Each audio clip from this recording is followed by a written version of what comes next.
I recently had to experience something that no parent should ever endure, watching a crooked judge try to crush my innocent black son right in front of my eyes. One minute, Marcus was heading to the gym to meet a friend. The next, he was thrown in cuffs, accused of assaulting a white girl he'd never even met.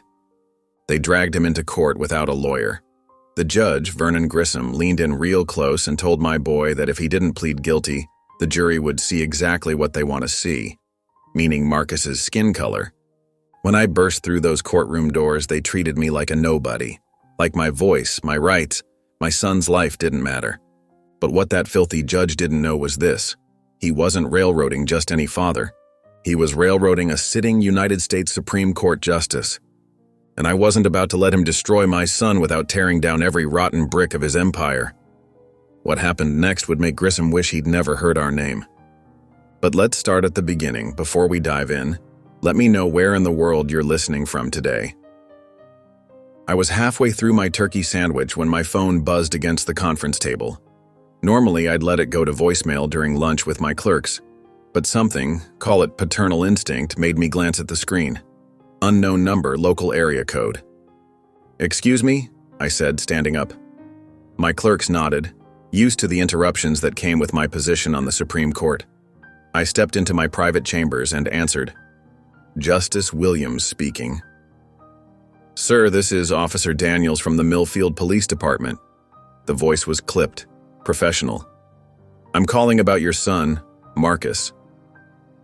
My hand tightened around the phone. "What about my son?" "He's been arrested, sir, assault charges." The sandwich I'd just eaten turned to concrete in my stomach. Assault? There must be some mistake. "No mistake, sir. He's being processed now and will appear before Judge Grissom within the hour for arraignment." Judge Grissom? The name sent a chill through me. Even in my position, I'd heard whispers about Vernon Grissom's courtroom, a place where justice went to die, especially for young black men. "What exactly is he accused of?" I demanded. "Assaulting a young woman, sir, a Miss Claire Whitley." The name meant nothing to me. "Who?" "Marcus doesn't know any Claire Whitley." "That's not what the witness statements say, sir. I suggest you get down to the courthouse if you want to be present for the arraignment." The call ended. I stood frozen, my judicial composure shattered. Marcus, my quiet, studious son who just graduated high school with honors, arrested for assault? Against a white girl he didn't know? The absurdity of it collided with the terror of knowing how quickly the system could swallow a young black man whole. I burst back into the conference room. "Emergency, family matter, I need to go." My senior clerk, Janet, stood immediately. "Of course, Justice Williams, do you need anything?" "Reschedule everything, I don't know when I'll be back." I was already grabbing my coat, leaving my half-eaten lunch forgotten. The drive to Millfield, my hometown where Marcus still lived with my sister while I worked in D.C., was a blur of highway and panic. I tried calling Marcus's phone repeatedly, straight to voicemail. My sister wasn't answering either. My mind raced through the morning's timeline. Marcus had texted me at 7:30 a.m. saying he was heading to the gym, then meeting his friend Dion to work on college applications. Nothing unusual, nothing that put him anywhere near trouble or near any girl named Claire Whitley. I gripped the steering wheel tighter, forcing myself to think like a justice and not a terrified father. Evidence, timeline, witnesses. But every logical thought dissolved into the image of my son, my only child, alone and afraid in a system I knew could crush him in an instant. The small-town courthouse came into view as I turned onto Main Street. My hands were shaking as I parked haphazardly in the first spot I found. The familiar weight of my credentials felt strange in my pocket. Here I wasn't Justice Williams of the Supreme Court. I was just Marcus's father racing against time. I took the courthouse steps 2 at a time, my heart hammering against my ribs. The building was old, with that particular smell of dust and desperation that permeates small-town justice. I knew the layout from my early days as a lawyer. Arraignments would be in courtroom B. As I rounded the corner, I saw through the window in the courtroom door. There he was, Marcus, my son, slumped in a chair at the defendant's table. Even from here, I could see the fear in his posture, the way his shoulders curved inward. No lawyer beside him. just two uniformed officers standing uncomfortably close. And there, elevated on the bench, sat Judge Vernon Grissom. Even from behind the door, I could read his body language. The forward lean, the pointing finger, the smug certainty of a man who'd already decided guilt before hearing evidence. I pressed closer to the door, straining to hear. "Look, son," Grissom was saying, his voice carrying that false concern that made my skin crawl. "The evidence is pretty clear. Miss Whitley's testimony, the witness statements, fighting this will only make things worse for you. A guilty plea today means we can wrap this up quickly. 6 months, maybe less with good behavior." Marcus's voice was so small I barely recognized it. "But sir, I didn't do anything. I've never even met her." Grissom's laugh was short and cold. "That's not what she says, and between a college-bound white girl and, well," he gestured vaguely at my son, "let's just say juries in this county have certain tendencies. My blood turned to ice, then fire. This wasn't justice, this was a railroad job, and my son was tied to the tracks." I shoved the door open, the bang of it hitting the wall, silencing the room. Every head turned.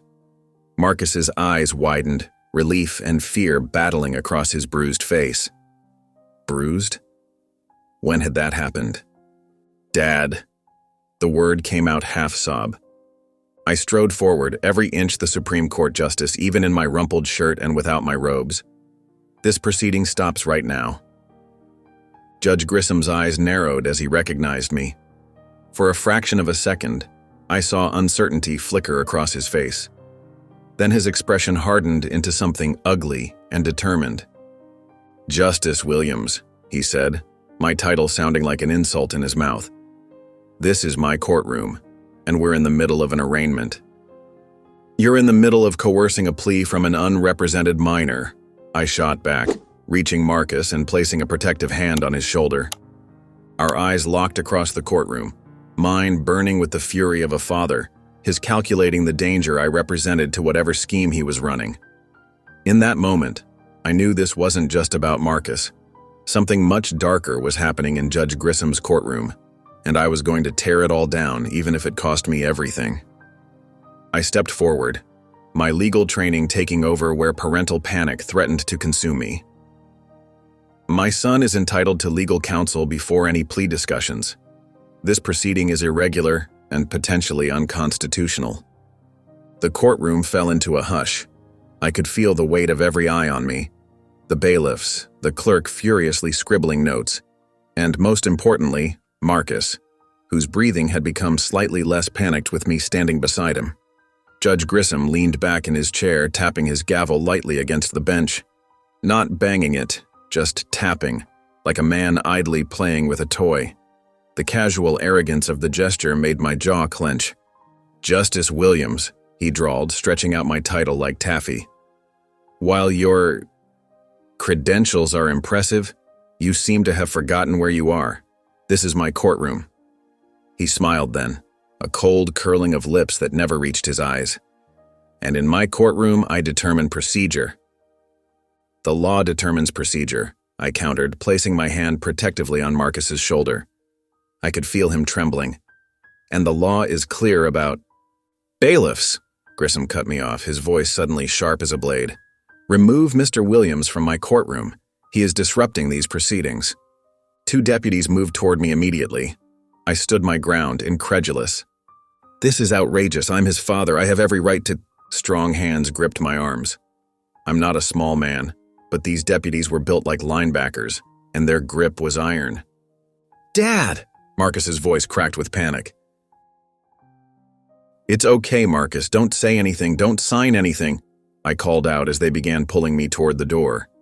I struggled against their hold, dignity forgotten in the face of my son's terror. "I'll get you out, I promise." As they dragged me backward, I caught Grissom's expression. It wasn't anger I saw there, or even the indignation of a judge whose authority had been challenged. It was satisfaction, a cold, cruel pleasure that sent ice through my veins. This wasn't just happening. He was making it happen, and enjoying every second. The courtroom door slammed behind us, cutting off my view of Marcus. The deputies marched me down the hallway, their grip never loosening. "You're making a serious mistake," I said, trying to keep my voice level despite the fury and fear coursing through me. "Just doing our job, sir," the older deputy replied, not unkindly. "Judge's orders." They released me at the courthouse steps, standing guard to ensure I didn't try to re-enter. I straightened my jacket, my mind racing. This wasn't mere incompetence or small-town justice being sloppy. The look in Grissom's eyes had made that crystal clear. This was deliberate, calculated. But why Marcus? Why my son? I paced the courthouse steps, trying to formulate a plan.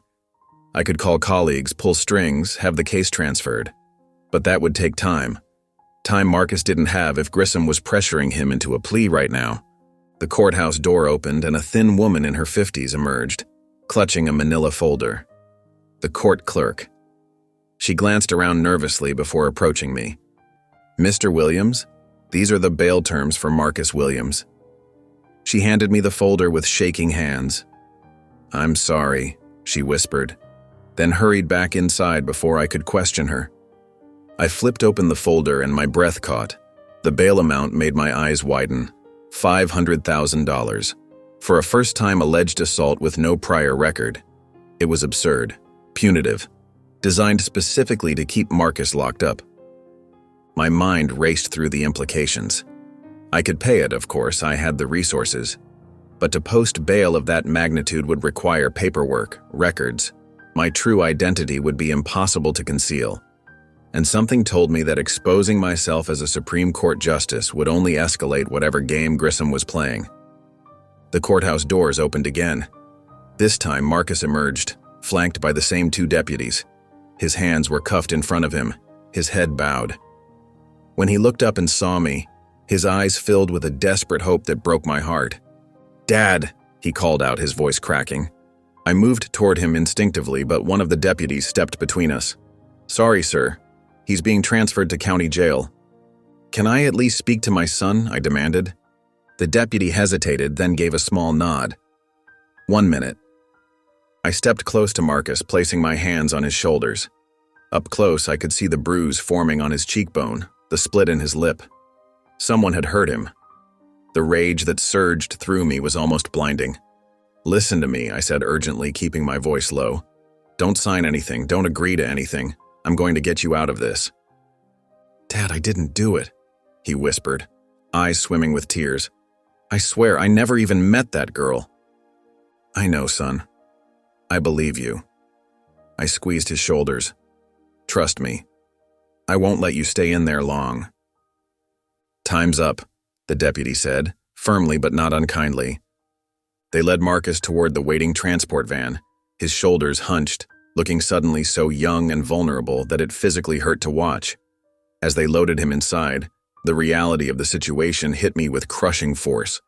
My son, my only child, was being sent to county jail for a crime he didn't commit, by a judge who seemed to have orchestrated the whole thing. Marcus's life now hung on a razor's edge, and I was the only one who could save him. I spent the next 6 hours making calls from my car, burning through favors I'd saved for decades. Every legal channel I tried slammed shut in my face. Something wasn't right. The system I'd dedicated my life to was suddenly as impenetrable as a fortress wall.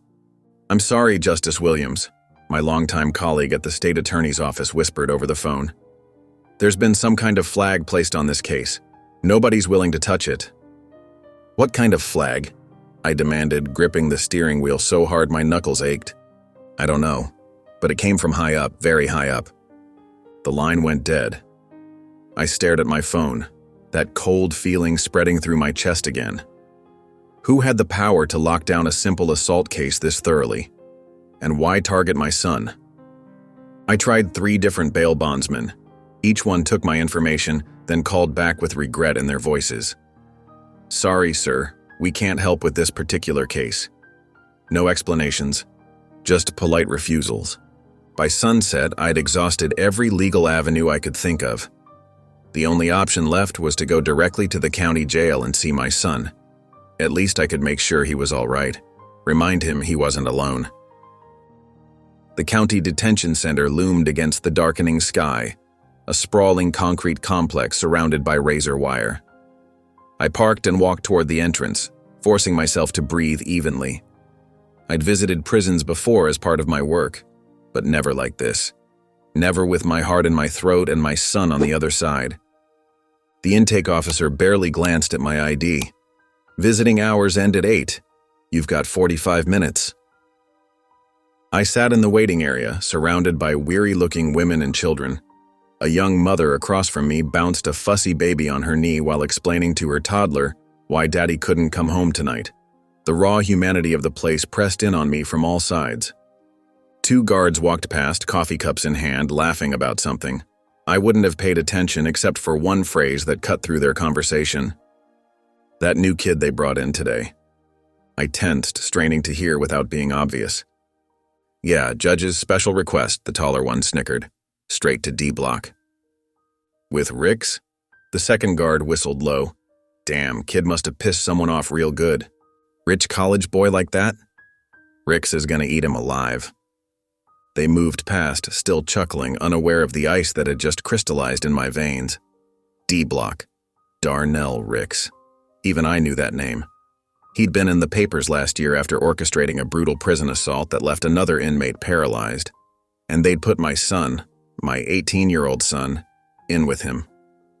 Deliberately, I nearly stood up ready to demand answers, to pull rank, to do whatever it took. But the rational part of my brain held me back. If I revealed who I was, I'd only make things worse. Whatever game Grissom was playing, exposing myself would only give him more ammunition. Williams, the officer called. Your visitor is ready. They led me to a long room divided by a thick glass partition with phones on either side. I took a seat at Station 7 and waited, my heart hammering against my ribs. When Marcus appeared on the other side, it took everything I had not to react. His left eye was swollen nearly shut. His lip, already split from earlier, was now grotesquely puffed up. He moved gingerly, like someone nursing broken ribs. He picked up the phone with shaking hands. Dad, he said, his voice thin and cracked. Marcus. I pressed my palm against the glass. What happened? Welcome party. He tried to smile, but it turned into a wince. They put me in with some guys who... they don't like new people. I knew he was downplaying it. I could see the terror behind his eyes, the way he kept glancing over his shoulder. Listen to me, I said, keeping my voice steady with effort. I'm working on getting you out. Today was just a setback. They're saying I could be here for months before trial. His voice broke. Dad, I can't. I don't think I can. You won't be. I promise you that. I leaned closer to the glass. Marcus, look at me. Have I ever broken a promise to you? He shook his head slightly. I need you to be strong for a little longer. Can you do that? I'll try. His eyes darted behind him again. There's this guy, Ricks. Everyone's scared of him. He said he's going to... Visiting time's over, a guard announced, tapping Marcus on the shoulder. No, wait, I protested, but Marcus was already being led away. He looked back once, his face a mask of barely contained panic, before disappearing through the security door. I sat there, the dead phone still clutched in my hand, a rage unlike anything I'd ever known building inside me. This wasn't justice. This was cruelty, deliberately orchestrated by a man who wore the same robes I did. As I walked back to my car, I made a decision. I'd spent my life playing by the rules, believing in the system. But the system had been corrupted, turned against my son. So be it. If Grissom wanted to play dirty, he'd learn that a father protecting his child was capable of things that a Supreme Court justice would never consider. I'll find another way, I whispered into the night air. I swear it. I drove home in a fog of rage and fear, my hands trembling on the steering wheel. The house felt empty, haunted by Marcus's absence. His basketball shoes by the door, his jacket thrown over the back of a chair, the half-finished physics homework on the kitchen table. Every reminder was a knife twist. I went straight to my study and pulled out my phone. I needed help, the kind that wouldn't ask questions about why a Supreme Court justice was operating incognito in a small-town criminal case. My usual contacts were out of the question. Too official. Too visible. I scrolled through my contacts, desperate for someone who might understand the gravity of what was happening without requiring explanations I couldn't give. Then I saw it. Lorraine King. Lorraine and I had crossed paths years ago when I was still a public defender. She was already a legend then, a fierce defense attorney who'd taken down 3 corrupt judges and a district attorney in her 30-year career. She'd retired about 5 years back, but rumors said she still consulted on cases involving judicial misconduct. My finger hovered over her name. Calling her meant dragging someone else into this nightmare. It meant admitting I couldn't protect my own son alone. But Marcus's battered face flashed in my mind. His terror, the way he'd looked back at me as they led him away. I made the call. "This is Lorraine," came a gravelly voice after 3 rings. "Lorraine, it's..." I caught myself before using my real name. "It's Williams. We worked together on the Henton case back in 2008. A long pause. "Williams," she repeated, and I could hear the skepticism. "Been a long time. You've come up in the world since then." My heart stuttered. She knew who I was. "I need your help," I said quietly. "It's my son." Another pause. "Mabel's Diner, Highway 16 just outside town. 1 hour." The line went dead. Mabel's Diner was a fading relic of the 1950s, its neon sign flickering weakly against the darkening sky. I parked at the far end of the lot and waited, watching each car that pulled in. At exactly 8:30, a weathered Volvo station wagon rolled into the space beside mine. Lorraine King stepped out, her silver hair cropped close to her scalp, thick glasses perched on her nose. She wore a simple brown cardigan and carried a worn leather briefcase. She slid into the booth across from me without a word, signaling to the waitress for coffee. "So," she said once the waitress had retreated, "the Honorable Justice has a problem." "My son," I said, leaning forward. "Marcus. He's been arrested on false charges." "In Vernon Grissom's court." It wasn't a question. I nodded, then told her everything. The phone call, the railroaded hearing, the impossible bail, the dangerous cell assignment. As I spoke, Lorraine's expression grew increasingly grim. "You think this is just about a corrupt judge?" she said when I finished. "It's not." The waitress returned with coffee. Lorraine waited until she was out of earshot. "Vernon Grissom doesn't just run a courtroom," she continued, her voice low. "He runs this entire county like his personal fiefdom, has for 20 years. "What do you mean?" "I mean he controls who gets elected, which businesses thrive and which get code violations that shut them down, which cops get promoted and which get night shifts in the worst neighborhoods." She took a sip of her coffee. "And most importantly, he controls who goes to prison." "For bribes?" I asked. "That's just the surface.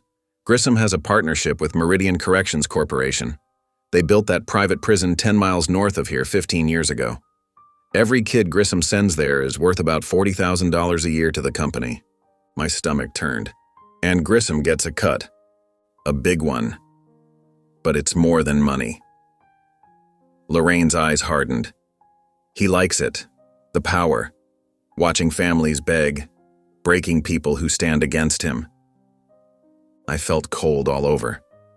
This wasn't just corruption. This was systematic evil. "How has no one stopped him?" "People have tried." Her voice dropped even lower. 3 reporters who investigated him had their careers destroyed. A state prosecutor who built a case against him died in a hunting accident. The last attorney who really pushed... She shook her head. His daughter got arrested on drug charges, took her own life in county lockup. The implications hit me like a physical blow. Marcus wasn't just in danger of a false conviction, his life was at stake. "Why are you telling me this?" I asked, though I already knew. "Because you need to understand what you're up against." Lorraine's gaze was unflinching. "Grissom will destroy you and your son without a second thought, and he'll enjoy doing it." She reached into her briefcase and pulled out a thick manila folder, sliding it across the table. "These are cases, dozens of them. Kids like your son who went before Grissom and ended up with sentences 10 times what they should have gotten. Notes on witnesses who changed their stories overnight. Evidence that disappeared from police lockup." I stared at the folder, feeling the weight of all those ruined lives. "It's not enough for charges," Lorraine said. "I've tried, but it might help you understand his patterns, how he works." I placed my hand on the folder. "Thank you." "Don't thank me yet." Lorraine's face was solemn. "This fight will cost you. Are you ready for that?" The image of Marcus's terrified eyes as they led him away flashed through my mind again. "I don't have a choice," I said. I spread the files across my kitchen table, each manila folder a testament to a young life derailed. Lorraine sat opposite me, her glasses pushed up on her forehead as she scrutinized a court transcript. "Look at this one," I said, sliding a file toward her. "Jamal Washington, 17, arrested for shoplifting a candy bar, somehow ended up with a 3-year sentence for aggravated retail theft. How is that even possible?" Lorraine barely glanced up. "Check the plea agreement." I flipped through the paperwork until I found it. He pled guilty to a felony? For a candy bar? "Keep reading." I scanned the document, feeling my blood pressure climb with each line. The public defender advised him to take the deal because the store owner was going to testify that Jamal had a knife. I looked up, incredulous. That's absurd. "Now check the evidence log." I did. No knife was ever found or entered into evidence. Exactly. Lorraine pushed her own file across to me. "Now look at this one. Tanya Miller, 16, arrested for fighting at school, pled guilty to assault with a deadly weapon. 5 years. What was the supposed weapon?" "A pencil." Lorraine's voice was flat with disgust, which the so-called victim admitted later was never used as a threat. But by then, Tanya was already in Meridian's juvenile facility. We worked through the night, file after file revealing the same pattern. Young defendants, mostly Black or Latino, charged with minor offenses that somehow morphed into serious felonies. Coerced plea deals, missing evidence, public defenders who seemed to work for the prosecution. "Here's another one," I said around 3 a.m., my eyes burning from fatigue. Devin Carter, 19, accused of stealing a bicycle, pled guilty to grand theft auto. "Let me guess," Lorraine said, rubbing her temples. "The bicycle magically transformed into a car in the charging documents?" Worse, there was a car stolen in the same neighborhood that night. Different description of the perpetrator entirely, but somehow Devin got charged with both crimes. "And the public defender," I checked the signature. "Thomas Whiting." "Whiting again." Lorraine made a note. "That's the 5th case tonight with his name on it. He's clearly one of Grissom's people." I pushed back from the table, stretching my stiff muscles. The kitchen clock read 3:17 a.m. Somewhere across town, Marcus was trying to survive another night in that hellhole. "We have enough here to write an expose that would blow the lid off this whole operation," I said. "Get it to the right newspaper, maybe the Justice Department." "And then what?" Lorraine cut me off. "You think Grissom doesn't have contingency plans? The moment we go public, 2 things happen. First, your identity gets exposed, which compromises your position and any influence you might leverage. Second, Marcus becomes a target for prison justice before any help can reach him." My fists clenched involuntarily. "So we just sit here while my son—" "We move carefully," Lorraine interrupted. "We build a case so airtight that when we strike, Grissom falls immediately. No time to retaliate."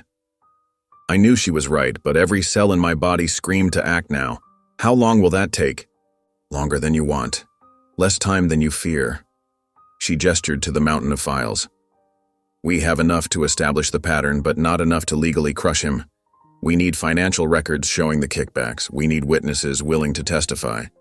And meanwhile, Marcus sits in jail." "Yes." Her voice softened slightly. "I'm sorry, but rushing this could get both of you killed. Grissom has buried people before." I thought of the prosecutor who died in a hunting accident, the lawyer's daughter who supposedly took her own life in custody, the same custody where my son now sat. "I'll be careful," I promised, "but every minute feels like—" My phone rang, cutting me off. Unknown number. At 3:20 in the morning, that couldn't be good news. I answered cautiously. "Hello?" "This is Officer Daniels from County." The voice was low, almost a whisper. "You're listed as Marcus Johnson's emergency contact." My heart lurched. "What's happened? Is he hurt?" "No, sir, but I thought you should know they've transferred him." "Transferred? Where?" "Can't say more. Wasn't supposed to call at all. Just, if you were planning anything, you should know he's not here anymore." The line went dead. I stared at Lorraine, ice flooding my veins. "They've moved him. Marcus is gone." Lorraine's face drained of color. "This is bad. Grissom's accelerating his timeline." "What does that mean?" "It means," she said grimly, "that someone tipped him off. He knows we're looking into him." I thought of Marcus, alone and terrified, being transported to God knows where. The files on the table suddenly seemed inadequate against the monster we were fighting. "We need to find him," I said, already reaching for my coat. "Now." I grabbed my keys, already halfway to the door. "I'll drive." "Wait." Lorraine caught my arm. "Think. If they've moved him, they'll be watching for you." "I don't care." "You should." Her eyes were hard, urgent. "If they see you coming, they'll just move him again. Or worse." The implication hung in the air between us. I swallowed hard, trying to push down the panic clawing at my throat. "Fine," I said. "You drive?" 20 minutes later, we pulled into the county jail parking lot. The building loomed dark and imposing against the pre-dawn sky. I was out of the car before Lorraine had fully stopped, striding toward the entrance with my heart hammering against my ribs. The night desk sergeant barely looked up when I approached. "Visiting hours start at 9. "I'm here about Marcus Johnson," I said, fighting to keep my voice steady. "I received a call that he's been transferred." The sergeant tapped lazily at his keyboard.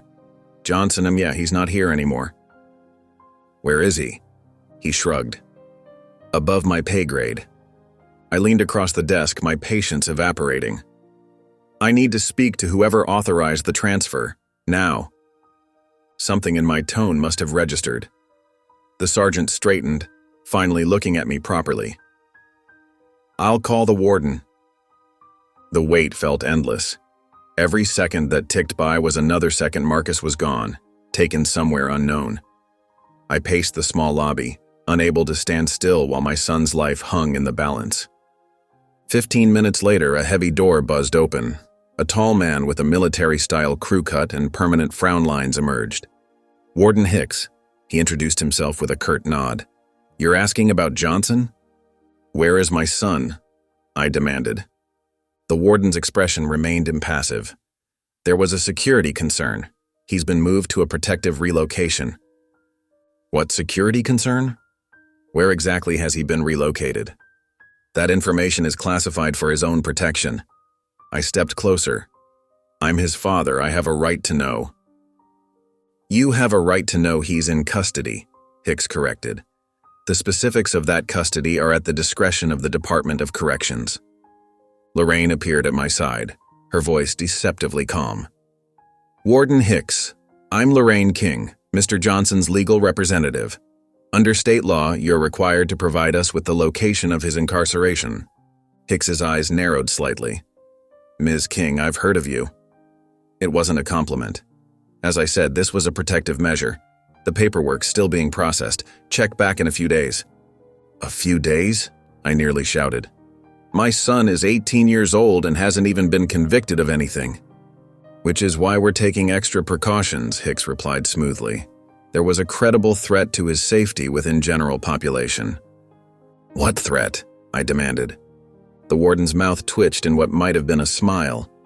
"I'm not at liberty to discuss the details. Now, if you'll excuse me, it's 4 a.m.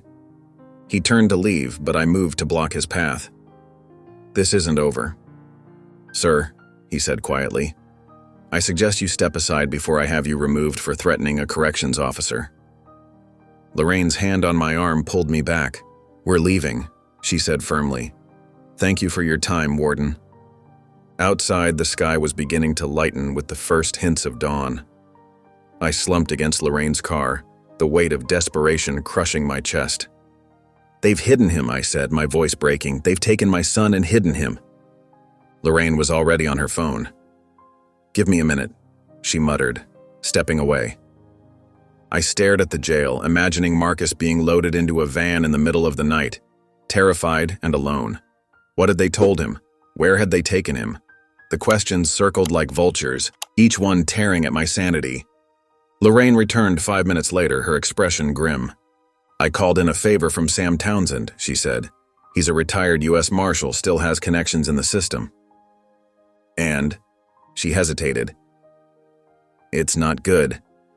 Marcus has been transferred to what they call the county farm, a minimum security work facility about 40 miles from here." "That doesn't sound so bad," I said, grasping at hope. "It's not what it sounds like." Lorraine's voice dropped. "It's off the books, barely monitored by state oversight.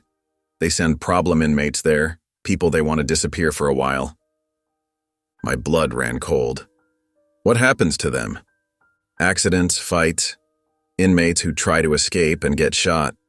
Official reports always say the same thing. Unfortunate incidents, no foul play." I felt my knees weaken. "They're going to kill him." "Not if we move fast," Lorraine said. "Sam says we have about 72 hours before Marcus becomes officially missing in the system. That's their pattern. 3 days before an inmate has an accident or escapes. 3 days. 72 hours to find my son before Grissom's people made him disappear permanently." "We need to get to that farm," I said. "We will, but not blindly. Sam's working on getting us the exact location and security details." Lorraine's eyes were steel. "This isn't just about freeing Marcus anymore. We need to take down Grissom's entire operation." I nodded, a cold clarity replacing my panic.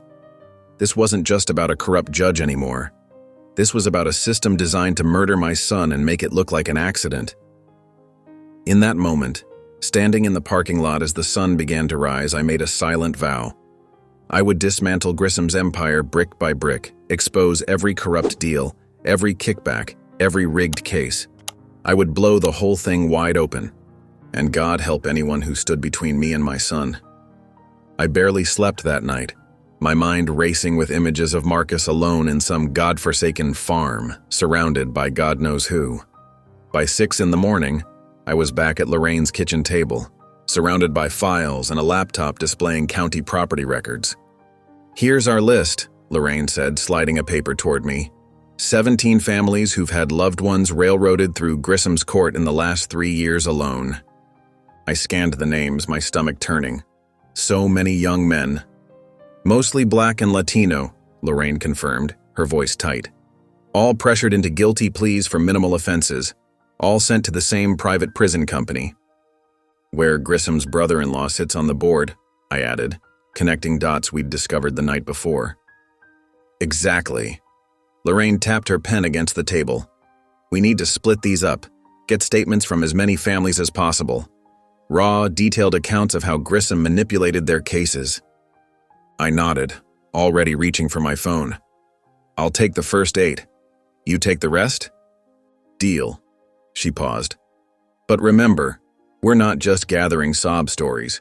We need specific details, exact quotes from Grissom, threats made by bailiffs, anything that proves a pattern of judicial misconduct." For the next 12 hours, we worked like people possessed.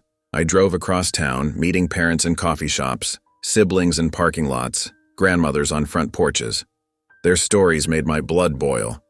A 19-year-old sent away for 6 years over a bag of marijuana. A college student who lost his scholarship after being framed for stealing a laptop. A 17-year-old who spent 9 months in jail before charges were quietly dropped. With each conversation, I felt the weight of responsibility grow heavier. These weren't just statistics or case files anymore. They were families torn apart, futures destroyed, lives permanently altered by Grissom's greed. By evening, I met Lorraine back at her place, my notepad filled with testimonies. "I've got something else," she said, gesturing to her computer screen. "Financial records. Took some digging, but there's a pattern of deposits to Grissom's offshore account that coincide perfectly with sentencings." I leaned in, studying the numbers. "This is it. This is the smoking gun." "Almost," Lorraine cautioned. "We need someone to help us break this wide open. I've reached out to Eliza Sanderson at the Tribune. She's been trying to crack Grissom's operation for years. Can we trust her? As much as we can trust anyone right now. Lorraine checked her watch. She's meeting us at Riverside Park in an hour. Neutral ground, away from prying eyes. The park was nearly empty when we arrived, just a few late-night joggers and a couple walking their dog. Eliza was already waiting on a bench near the water, a slender woman with sharp eyes and a no-nonsense expression. "Ms. King," she said, standing as we approached, "and you must be Mr. Johnson." I nodded, scanning our surroundings instinctively. "Let's walk," Eliza suggested. "Harder for anyone to eavesdrop." As we strolled along the riverbank, Lorraine laid out what we'd discovered: the pattern of coerced pleas, the financial kickbacks, the mysterious county farm, where inmates disappeared. Eliza listened intently, occasionally stopping to jot notes. "This is exactly what I've suspected for years but could never prove. If you've got the documentation to back this up." "We do," I assured her. "Financial records, victim testimonies, court transcripts, everything you need." "I can run this," she said finally. "But I'll need 48 hours to verify everything independently. My editor won't touch it otherwise." "We don't have 48 hours, I said, tension edging my voice. "My son could be—" My phone buzzed in my pocket, cutting me off. Unknown number. I hesitated, then answered. "Hello?" "Back off." The voice was electronically distorted, barely recognizable as human. "Back off now, or your boy won't make it to morning." My blood turned to ice. "Who is this?" "Consider this your only warning. The file stays closed or Marcus joins it. Permanently." The line went dead. I stood frozen, the phone still pressed to my ear. "What is it?" Lorraine asked, her hand on my arm. I lowered the phone slowly. "They're threatening Marcus. They know we're investigating." Eliza's expression hardened. "This changes things. Threats against a minor. We can expedite the story." "No," I said, my mind racing. "If they publish now before we've secured Marcus—" "He's right," Lorraine agreed. "We need to move faster, but not through the press. Not yet." She turned to me, her eyes blazing with determination. "I know a judge on the federal circuit, Judge Winters. She owes me a favor and she's incorruptible. We can request an emergency hearing, present our evidence, and get a federal order to locate and protect Marcus." "Will she do it?" I asked, hope and desperation warring in my chest. "She will if I testify personally," Lorraine said firmly. "I'll lay out everything I know about Grissom's operation. Decades of observations, case patterns, the whole corrupt system." "When?" I demanded. "Tomorrow morning. I'll call her tonight." Lorraine squeezed my arm. "We'll get him back, I promise." I nodded, trying to believe her. The threat still echoed in my ears, but I refused to be intimidated. They wanted me to back off, to abandon my son to their mercy. That wasn't going to happen. "Do it," I told Lorraine. "Set up the hearing. I'll bring everything we've gathered." As we parted ways with Eliza, who promised to hold the story until we gave her the green light, I felt a strange calm settle over me. The threat had only confirmed what I already knew. We were on the right track and Grissom was getting desperate. Let him threaten, let him scheme. I was coming for my son, and heaven help anyone who stood in my way. I drove Lorraine to the federal courthouse at dawn, the sky still a deep purple above us. We'd been up all night preparing, organizing documents, rehearsing her testimony. The folder on her lap contained decades of evidence against Judge Grissom. Enough, we hoped, to secure an emergency federal order to locate and protect Marcus. "You ready for this?" I asked, glancing over at her. Lorraine nodded, her silver hair catching the first rays of sunlight. "Been ready for 30 years, son. Vernon Grissom has been destroying lives since I was a young attorney. Today, we start bringing it all down." I admired her confidence, wished I could feel the same. My hands were steady on the wheel, but inside, I was a hurricane of fear and rage. Somewhere out there, my boy was alone, possibly hurt, definitely scared. Every minute that passed felt like another chance for Grissom to make good on his threat. We parked in the underground garage and found a quiet corner near the elevators to review one last time. Judge Winters will hear us in chambers, Lorraine explained, spreading the documents on the hood of my car. No clerks, no stenographer. Just us and her. Total confidentiality until she issues the order. And she's trustworthy? I couldn't help asking. After what we'd discovered, I trusted no one in the system. Winters is solid gold. We clerked together back in the Stone Age. Lorraine tapped a document with her finger. Now let's go through the timeline once more. We need to be airtight on these dates. We cross-checked every document, every testimony, every financial record. Lorraine was meticulous, pointing out connections I hadn't even noticed. The pattern was undeniable. Young defendants, mostly black and Hispanic, railroaded through Grissom's court, pressured into guilty pleas without proper representation, then sent to private prisons where Grissom held financial interests. This is the smoking gun, Lorraine said, holding up a bank statement. Quarterly payments from Blackwater Correctional to an offshore account linked to Grissom. $5,000 per inmate per quarter. I shook my head in disgust. He's selling people. For decades, she confirmed grimly. And your son is just his latest merchandise. We gathered everything back into the folder and headed for the elevator. Lorraine checked her watch. We've got 15 minutes. Perfect timing. As the elevator doors opened on the 5th floor, I felt a flicker of hope for the first time since this nightmare began. Judge Winters could issue a federal protection order. We could get marshals searching for Marcus within the hour. We could... You all right? I asked, noticing Lorraine's suddenly unsteady step as we walked down the hallway. She waved me off. Just tired, haven't pulled an all-nighter since law school. But something was wrong. Her breathing had changed, becoming shallow and rapid. Sweat beaded on her forehead despite the building's chill. Lorraine? I touched her arm. She stopped walking, blinking rapidly. Her hand went to her throat. Something's... Then it happened so fast. Her knees buckled, her eyes rolled back, and she collapsed against me. I caught her weight, lowering her gently to the floor. Help! I shouted down the empty hallway. Somebody help us. Lorraine's face had gone ash gray, her lips taking on a bluish tint. Her body convulsed once, twice. Lorraine, stay with me. I fumbled for my phone, dialing 911 with shaking fingers. Her hand clutched at my sleeve with surprising strength. Don't, she gasped. Don't stop.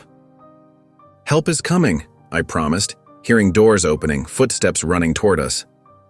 No. Her eyes locked on mine with fierce intensity.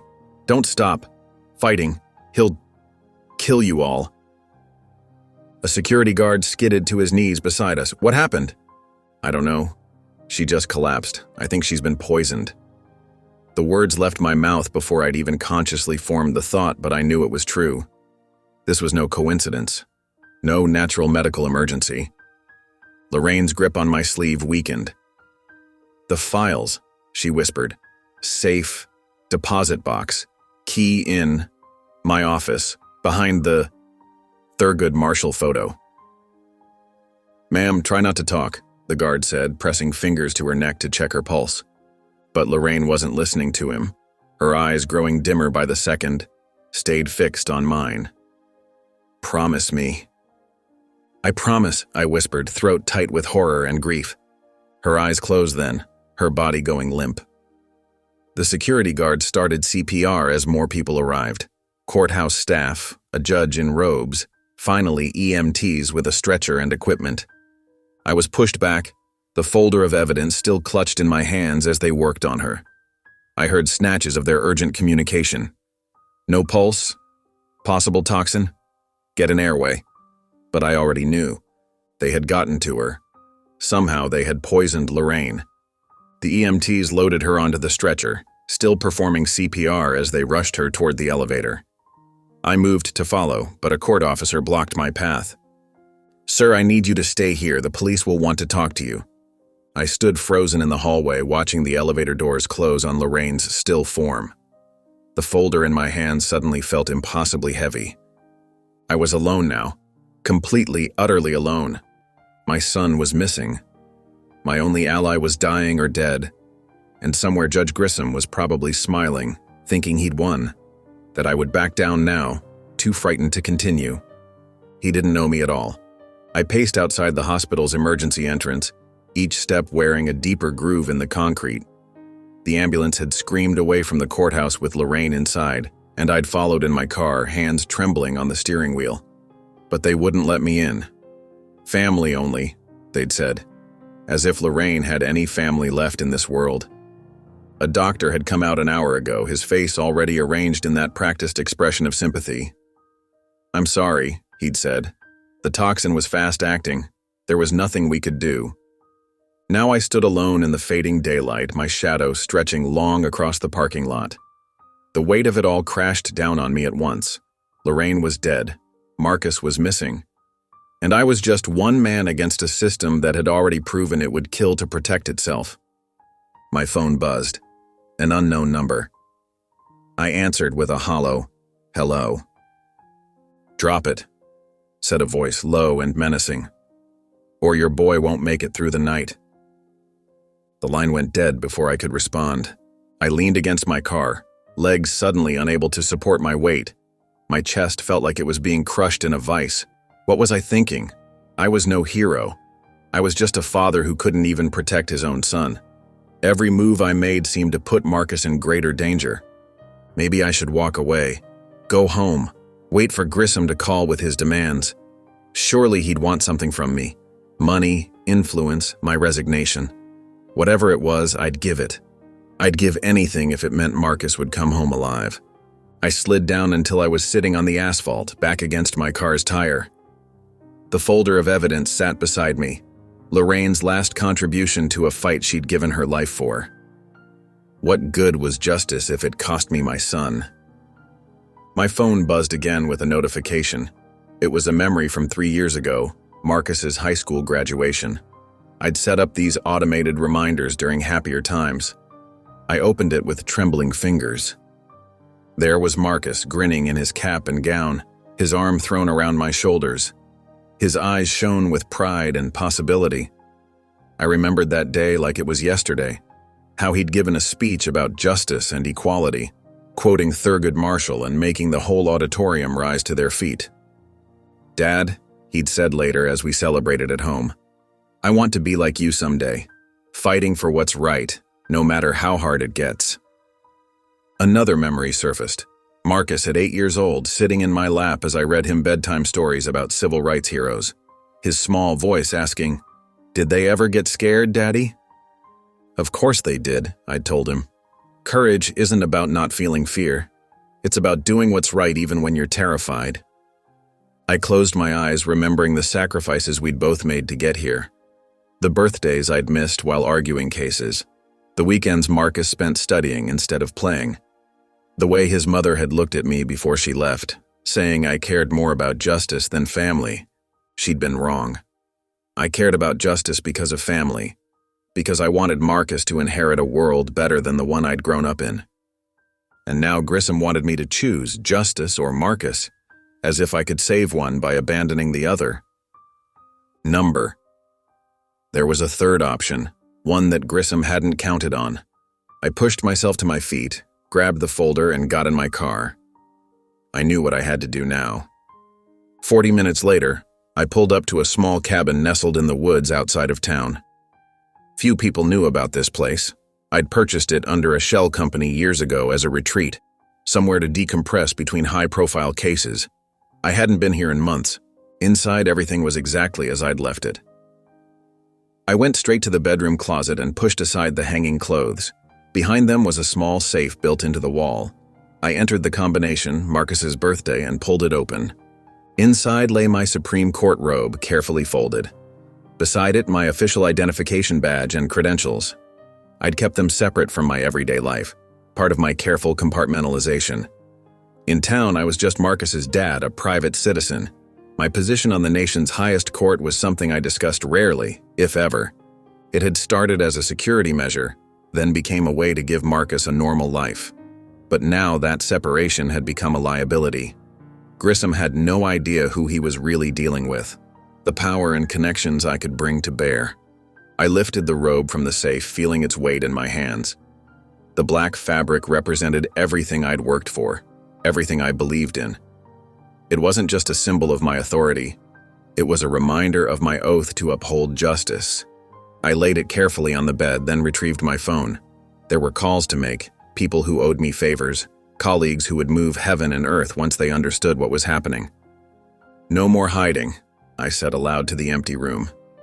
No more playing by their rules. I slipped the robe on, feeling its familiar weight settle across my shoulders. In the mirror, I hardly recognized myself. Gone was the desperate father from the hospital parking lot. In his place stood a Supreme Court justice, one of the 9 most powerful legal authorities in the nation. Grissom thought he was fighting a grieving father. He was about to discover he'd picked a fight with the wrong man. I straightened my shoulders and reached for my phone. It was time to bring the full weight of federal justice down on Vernon Grissom's head. I parked my car 3 blocks from the courthouse, my hand still trembling slightly on the steering wheel.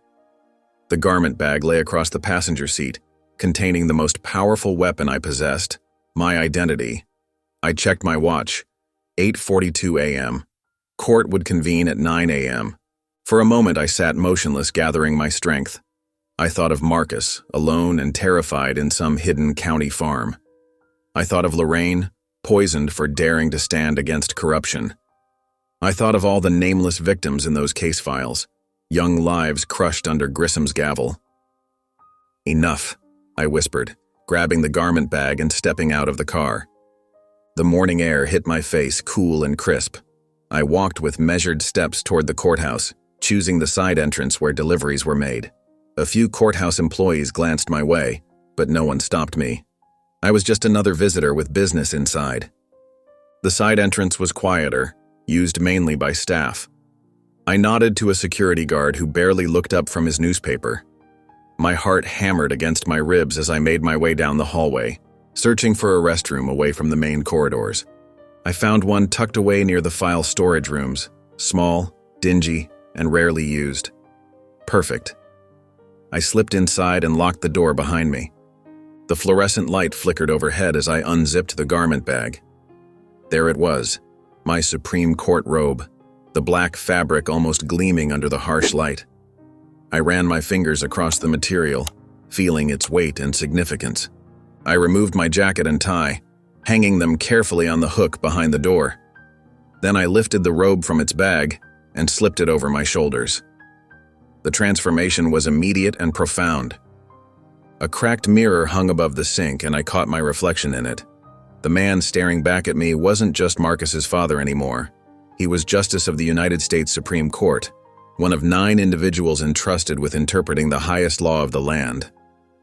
For Marcus, I whispered to my reflection. For justice.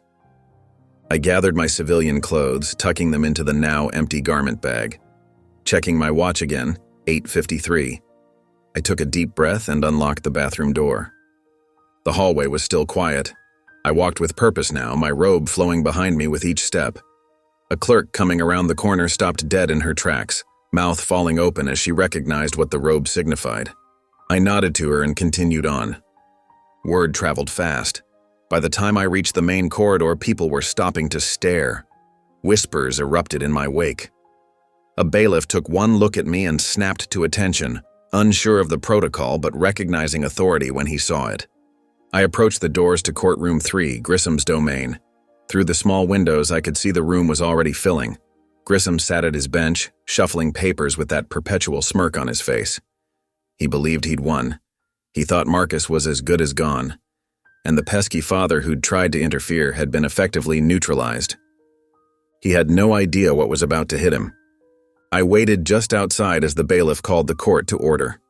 The familiar ritual played out on the other side of the doors. All rise! The Honorable Judge Vernon Grissom presiding in the Circuit Court of... I pushed the doors open and stepped inside. The effect was immediate and electric. Conversation died mid-sentence. Heads turned. Gasps rippled across the room like a wave. Someone dropped a legal pad with a loud slap against the floor. I walked down the center aisle, my robe billowing slightly with each step. The silence was absolute now, broken only by my footfalls on the worn carpet. Grissom hadn't noticed at first, busy arranging his papers. When the unusual silence finally registered, he looked up with annoyance and froze. The blood drained from his face so quickly I thought he might faint.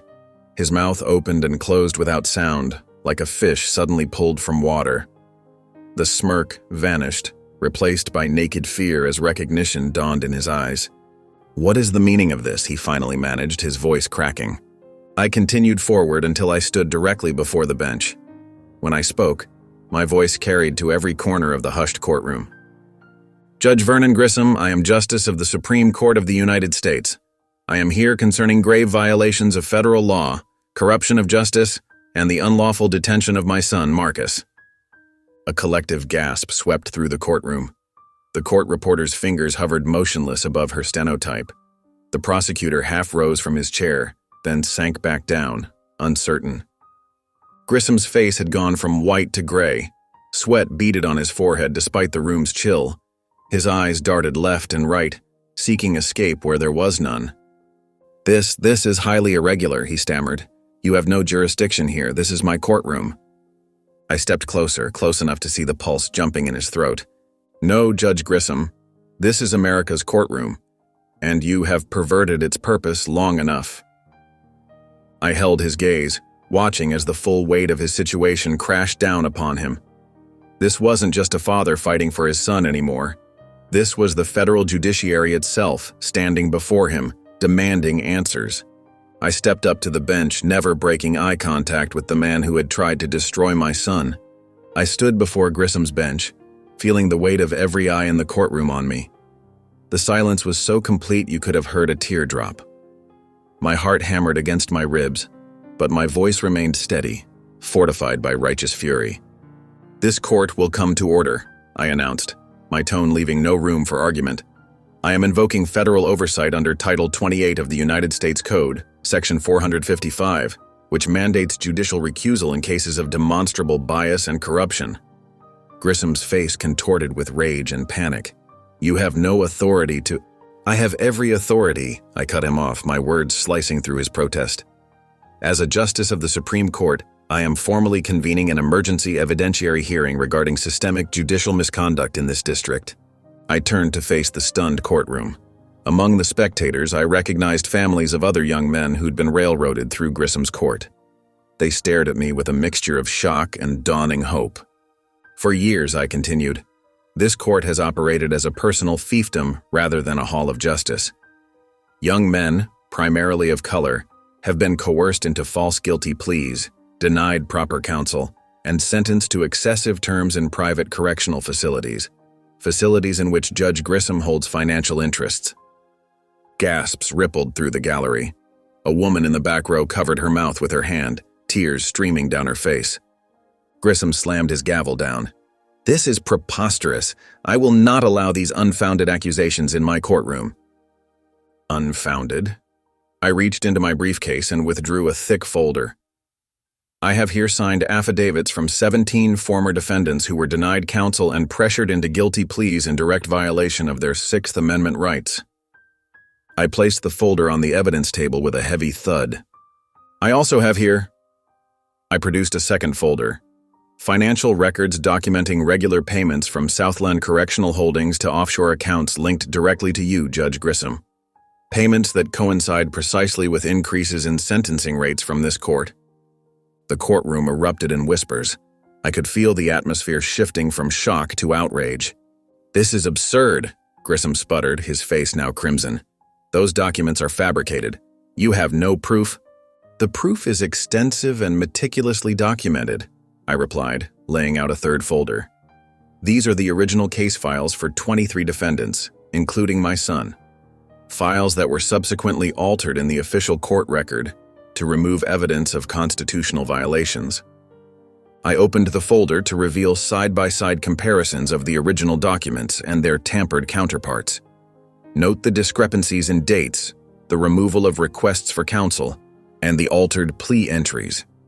The court reporter had stopped typing, her mouth slightly open. The prosecutor was frantically flipping through his own files, a sheen of sweat visible on his forehead. "And finally," I said, producing a USB drive, "this contains a complete audit trail of the county's case management system, showing unauthorized access and alterations to hundreds of case files over the past 5 years. all traced back to this courthouse. The whispers had grown louder now, becoming a rumble of anger and disbelief. "My son!" a woman suddenly cried out from the gallery. "You sent my boy away for 10 years on a first offense." "Mine too," called another voice. 18 years old, and he never even got to talk to a lawyer. The dam had broken. More voices joined in, years of suppressed grievances pouring forth in a flood of accusation. Grissom pounded his gavel repeatedly, his face contorted with rage. "Order! I will have order in this court." But it was too late. The truth was spreading through the room like wildfire, igniting long-buried anger and pain. I felt it then, a deep electric surge of justice beginning to rise, not just for Marcus, but for all the young lives this man had casually destroyed. This was what I had sworn an oath to protect. The law as a shield for the innocent, not a weapon for the corrupt. But I knew this was just the beginning. Grissom wouldn't go down without a fight. "This hearing is adjourned," Grissom shouted over the growing tumult. "Bailiff, remove this man from my courtroom immediately." 2 deputies moved hesitantly toward me, clearly uncomfortable with the idea of laying hands on a Supreme Court justice. I stood my ground. "I wouldn't advise that, gentlemen." Grissom's face twisted with fury. "This is my courthouse. Deputies, I ordered you to remove him." The deputies exchanged uncertain glances, taking another reluctant step forward. I raised my hand. "Before you make a career-ending mistake, you should know that federal marshals are already en route with warrants for Judge Grissom's financial records and case files." As if on cue, the courtroom doors swung open. The deputies froze, turning to look. Grissom's face drained of color as he realized his authority was evaporating before his eyes. The empire he'd built on corruption and fear was beginning to crumble, and there was nothing he could do to stop it. The sound of screeching tires cut through the courtroom's chaos. I strode to the window just in time to see 3 black SUVs with government plates pull up sharply to the courthouse steps. My heart hammered against my ribs as I watched federal marshals pour out of the vehicles, their windbreakers emblazoned with bold yellow letters. "Looks like your time's up, Grissom," I said, turning back to face him. Grissom's face had gone from red to ashen in seconds. He stood frozen behind his bench, knuckles white as he gripped his gavel. The courtroom had fallen into a stunned silence, broken only by the heavy footfalls of approaching federal agents. "This is ridiculous," he sputtered, but his voice had lost its authority. "You can't just—" The courtroom doors burst open. 8 marshals in tactical gear streamed in, weapons holstered but hands ready. Their leader, a stern-faced woman with cropped silver hair, stepped forward. "Judge Vernon Grissom," she announced, her voice ringing through the silent room. "We have federal warrants for your arrest on charges of racketeering, obstruction of justice, and civil rights violations." Cameras flashed from the back of the courtroom. I hadn't noticed the reporters filing in, but now I saw them, at least 3 news crews, their cameras trained on Grissom's face as it crumpled in disbelief. Lorraine's contacts had come through, even without her to guide them. "This is my courtroom," Grissom shouted, slamming his gavel down. "You have no jurisdiction here." 2 deputies moved to flank him, hands hovering near their weapons. The tension in the room thickened instantly. "Stand down," I ordered the deputies. "Don't make this worse than it already is." One of them, younger with nervous eyes, immediately backed away. The other, a burly man with a crew cut, hesitated. "Sir," the marshal commander said to the remaining deputy, "interfering with a federal arrest is a felony. I suggest you reconsider." The courtroom had become a powder keg. I could feel sweat trickling down my back under the heavy robes. Suddenly, Grissom bolted. He lunged for a door behind his bench, his private exit to chambers. The movement was so unexpected that for a split second, everyone froze. "Stop him," the marshal commander shouted.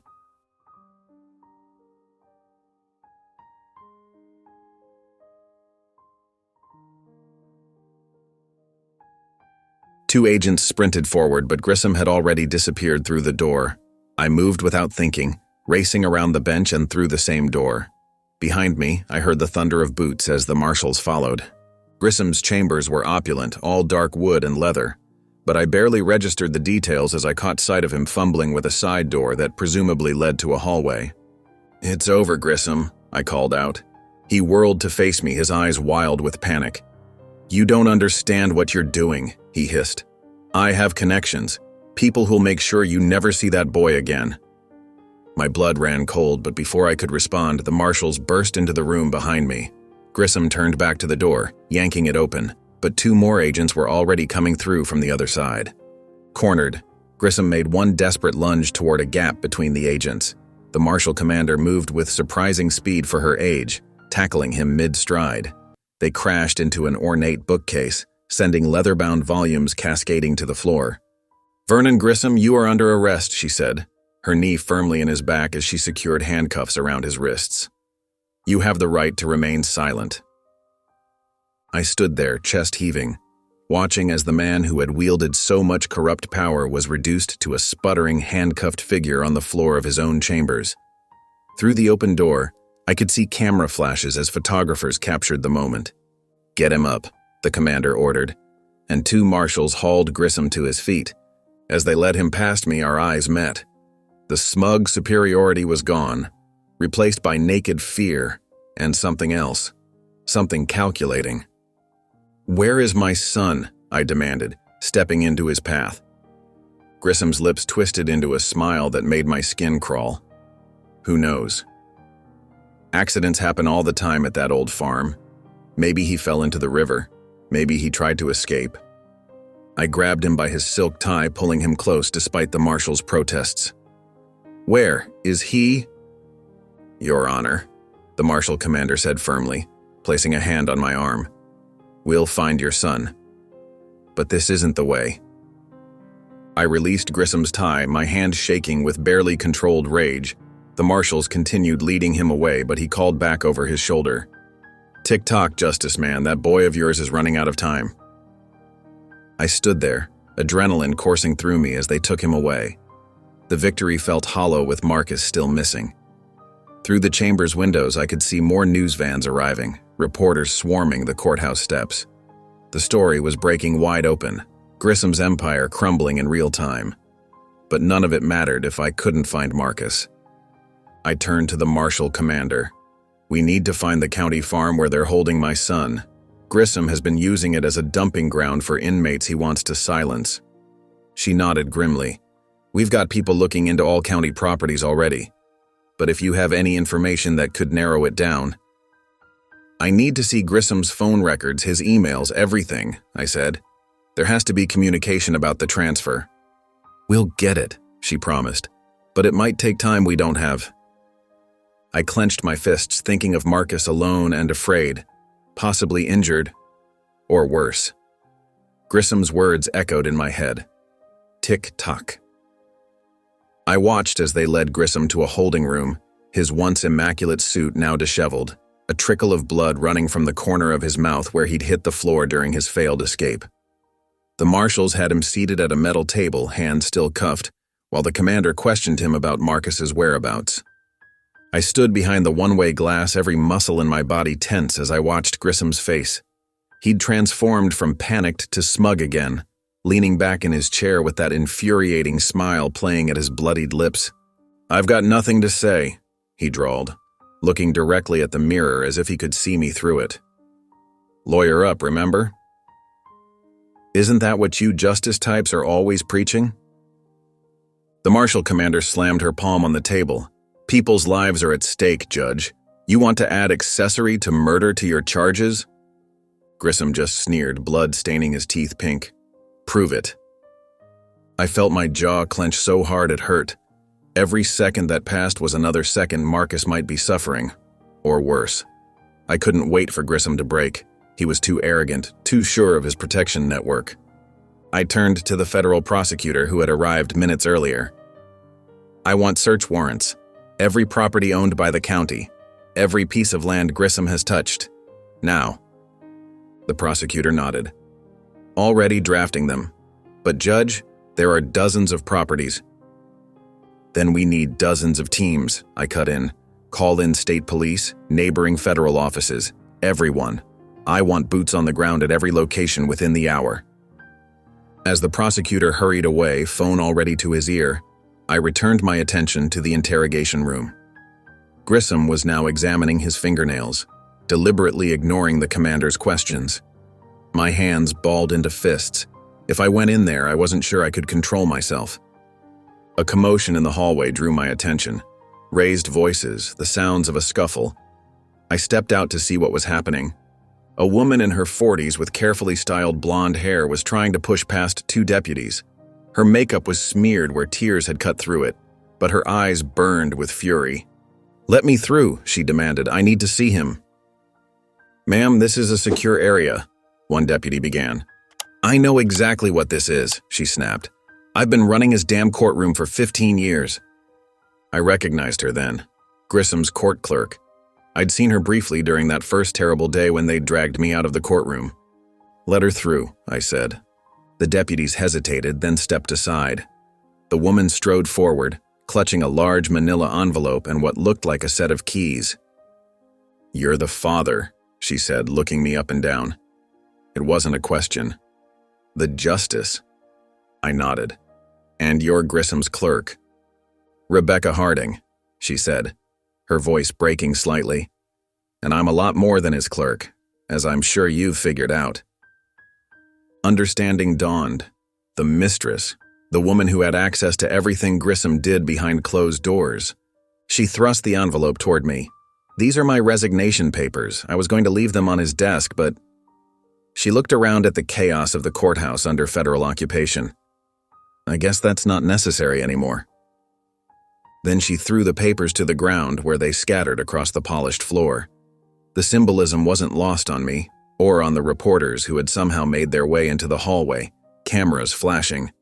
"Vernon didn't just frame your son," she said, her voice rising to ensure the journalists caught every word. "He's been doing it for years. Dozens of kids, mostly black and brown, sent away to feed his private prison kickback scheme." Murmurs rippled through the growing crowd. Rebecca held up the keys and a folded paper she'd pulled from her pocket. "These are the keys to the county farm facilities," she said. "And this is a map to the holding cells they don't put on any official documents. The places they send people they want to disappear." My heart lurched in my chest. "My son..." "Your son was transferred there yesterday," she confirmed, handing me the map. "Vernon was furious when he realized who you were. He called his contact at the farm and told them to make the problem go away by morning." I unfolded the map with shaking hands. There it was, a crude drawing of buildings tucked away on county property, with one structure circled in red ink. Scrawled beside it, "Isolation cells." "Why are you doing this?" I asked, already knowing the answer but needing to hear it. Rebecca's eyes hardened. "Because I've been helping him destroy lives for 15 years and I can't live with it anymore. Because your son isn't the first, but I want him to be the last." I nodded, understanding the weight of her confession and her redemption. "Commander," I called out. The marshal in charge stepped forward immediately. "We have a location." Within minutes, a convoy was assembled. Black SUVs lined up outside the courthouse, lights flashing but sirens silent. We couldn't risk alerting anyone at the farm that we were coming. I climbed into the lead vehicle with the commander and two tactical agents. "How far?" she asked as we pulled away from the curb. I studied the map Rebecca had given me.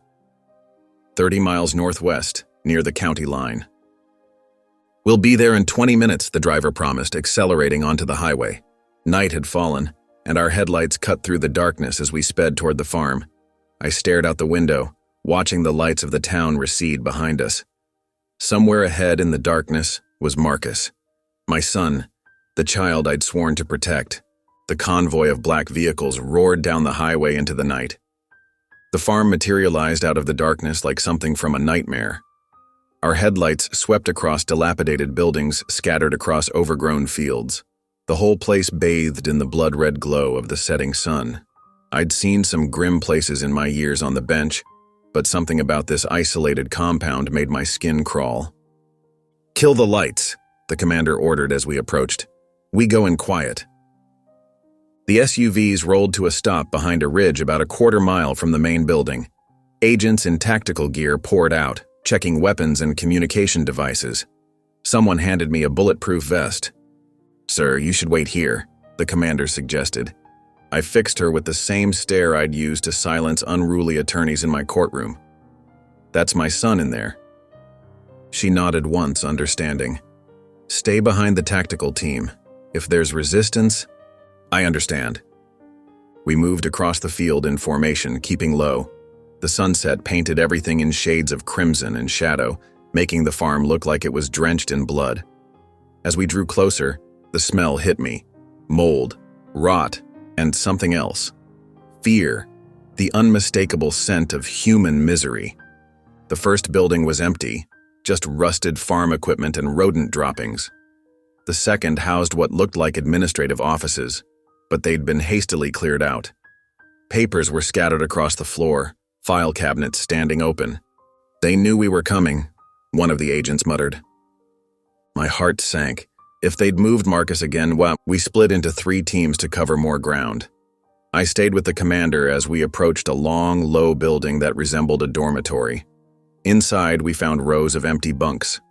The mattresses were stained, the air thick with the smell of unwashed bodies.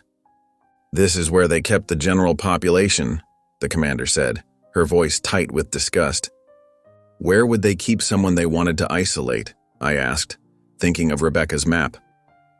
The commander studied the property layout on her tablet. "There's a cluster of outbuildings behind the main barn. Could be storage, could be isolation cells." We regrouped outside and moved toward the barn. With each empty building, my desperation grew. Marcus had to be here. He had to be alive. The alternative was unthinkable. Behind the barn, just as the map had indicated, stood a row of small sheds. They looked like they might once have been used for equipment storage, but heavy padlocks had been added to each door. "Spread out," the commander ordered. "Check every building." I moved to the furthest shed, the one that had been circled on Rebecca's map. The padlock was new, incongruously shiny against the weathered wood. An agent stepped forward with bolt cutters, but I was already swinging the butt of the flashlight I'd been given. The lock broke on the 3rd hit. I yanked the door open and swept my light across the interior. The beam caught on something in the corner, a huddled form on a thin mattress. My breath caught in my throat. "Marcus?" My voice came out as a whisper. The figure stirred slightly. I heard it then, weak, rasping breaths. "In here!" I shouted to the agents. "I found him!" I rushed inside, dropping to my knees beside the mattress. It was Marcus, but barely recognizable. His face was swollen, one eye completely shut. Dried blood crusted his nose and split lip. His t-shirt was torn, revealing bruises across his ribs. "Dad?" His voice was a croak, disbelieving. "I'm here, son. I'm here." Tears blurred my vision as I gathered him gently into my arms. He felt lighter somehow, as if the past days had worn away at his very substance. "I've got you now. You're safe." He clutched at my shirt with weak fingers. "How did you—" "It doesn't matter. We're going home."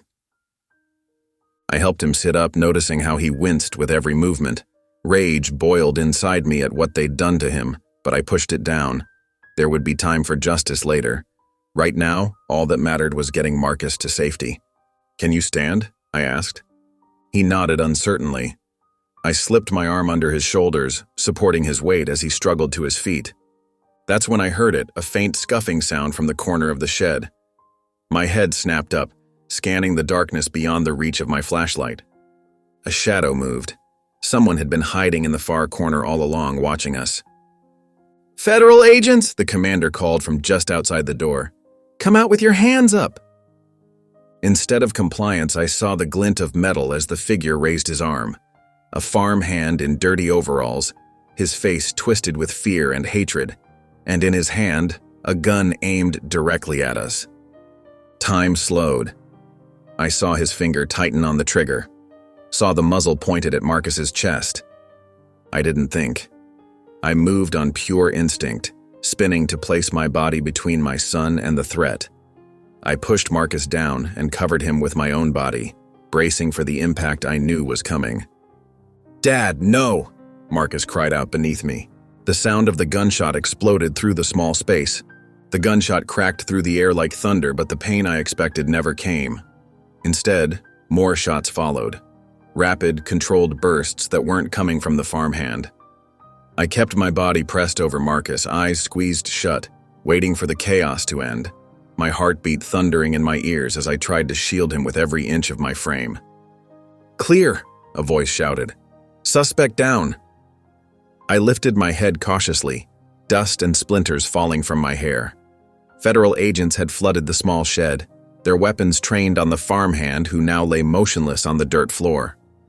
The gun had fallen from his limp fingers, a dark pool spreading beneath him. "Are you hit, sir?"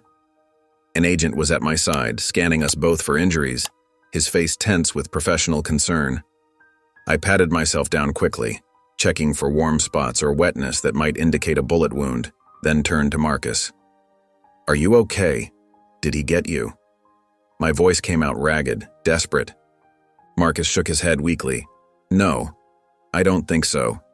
His words were slurred, his split lip making speech painful.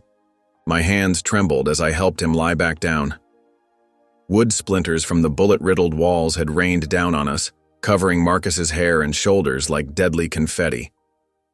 I brushed them away gently, my fingers lingering on his face, reassuring myself he was truly alive. The bruises looked even worse in the harsh tactical lights the agents had set up. "We need medical in here now," the commander barked into her radio. She was a compact woman with steel in her eyes, already directing her team with sharp efficiency. I cradled Marcus's head in my lap, my heart still hammering against my ribs. "Just breathe, son. Help is coming." I stroked his forehead, avoiding the swollen areas, feeling the fever heat of his skin. His good eye fixed on me, confusion swimming in its depths. The other was swollen completely shut, a testament to the beatings he'd endured. "How did you find me?" "I never stopped looking," I said, my voice breaking. "Not for 1 second." I swallowed hard against the lump in my throat. "I would have torn this whole county apart to get to you." The paramedics arrived in a rush of equipment and urgent voices. They gently moved me aside, their practiced hands assessing Marcus's condition with brisk efficiency. I stood back, suddenly feeling helpless as they worked. "Multiple contusions, possible broken ribs, dehydration," one reported to his partner. "BP's low but stable. Possible internal bleeding in the abdominal cavity." I hovered at the edge of their work, unwilling to step too far away. My gaze never left Marcus's face as they inserted an IV, applied an oxygen mask, and carefully transferred him to a backboard. Every wince, every small gasp of pain from him felt like a knife in my chest. "Sir," a female paramedic touched my arm. She had kind eyes and a no-nonsense face. "Are you his father?" "Yes," I answered, the word catching in my throat. It had never felt more important, more definitive of who I was. "He's going to need surgery for internal bleeding, but his vitals are stronger than I'd expect given his condition. He's a fighter." She gave my arm a gentle squeeze. Pride swelled in my chest. Yes, he is. I'd always known it, but seeing him survive this hell made it undeniable. They lifted the backboard, preparing to carry Marcus out. I moved alongside them, my hand finding his. His fingers were cold, but they curled weakly around mine, holding on. That small gesture of connection nearly undid me completely. Outside, the farm had transformed into a scene of organized chaos. More federal vehicles had arrived, their lights painting the night in alternating red and blue. Agents were leading handcuffed staff members to transport vans. Others were escorting dazed-looking young men, more prisoners, I realized with a sick feeling. How many lives had Grissom destroyed here? How many families torn apart by his corruption? The paramedics loaded Marcus into the waiting ambulance. I climbed in after him, settling on the bench beside the stretcher. As they hooked him up to monitors, I took his hand again, rubbing my thumb across his knuckles the way I used to when he was small and frightened of thunderstorms or bad dreams. "Dad," Marcus whispered, his voice muffled by the oxygen mask. He struggled to lift it away, his movements weak but determined. "Shh, don't try to talk," I said. But he persisted, fighting against his own exhaustion. "You came for me." His words were barely audible, but they hit me with the force of a physical blow. There was wonder in his voice, as if some part of him had doubted I would find him. That realization broke something inside me. "I will always come for you," I promised, my vision blurring with tears. Always. I meant it with every fiber of my being. A ghost of a smile crossed his battered face before his eye drifted closed, exhaustion finally claiming him. I kept hold of his hand, watching the steady rise and fall of his chest, overwhelmed with gratitude for each breath he took. The beeping monitors provided a comforting rhythm, proof of life continuing. The paramedic across from me checked Marcus's vitals again. "We're ready to transport." I nodded, and the ambulance doors slammed shut. The siren wailed to life as we pulled away from the farm, heading toward the nearest trauma center. The vehicle swayed as it navigated the rutted farm road, and I braced myself to keep Marcus stable. Through the rear windows, I could see news vans arriving, reporters spilling out with cameras and microphones. The story was breaking. By morning, everyone would know what had happened here. The corruption, the violence, the lives ruined by one man's greed. Grissom's empire was beginning to crumble in real time. But that was tomorrow's battle. Tonight, all that mattered was the hand in mine, the pulse beneath my fingers, the miracle that Marcus was alive. I couldn't take my eyes off his face, afraid that if I looked away even for a moment, he might disappear again. As we sped through the darkness, I made another silent promise, not just to Marcus, but to every person who had suffered in that place. Grissom wouldn't just lose his position or face jail time. When I was finished, his entire corrupt empire would be dismantled brick by rotten brick. No one would ever again suffer at his hands. The ambulance raced onward, its siren clearing our path through the night, carrying us away from the nightmare and toward whatever healing the dawn might bring. For the first time in weeks, I allowed myself to believe that healing was possible. I stood outside Marcus's hospital room, watching him sleep through the half-open door. Federal agents flanked the entrance, their presence a constant reminder that we weren't fully safe yet.